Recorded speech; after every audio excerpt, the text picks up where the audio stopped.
ఎంత భూ కబ్జాల గనుడైతే ప్రభుత్వ భూమిని కబ్జా చేసి అంటే సర్వే నంబర్ 72 అనేది పేదోళ్లకు ప్రభుత్వము అసైన్డ్ భూమి గరీబోళ్లకు ఇచ్చింది.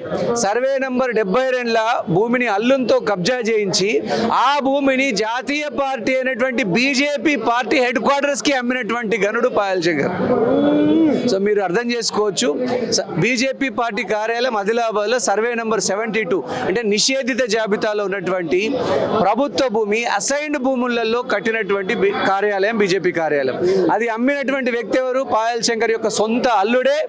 అంటే జాతీయ పార్టీని కూడా మోసం చేసినటువంటి ఘనుడు పాయల్ శంకర్. సో ఇట్లా చెప్పుకుంటూ పోతే కోకొల్లలు.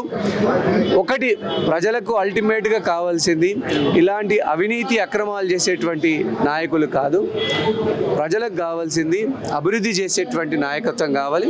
రేవంత్ రెడ్డి గారి దృష్టికి తీసుకెళ్ళాం.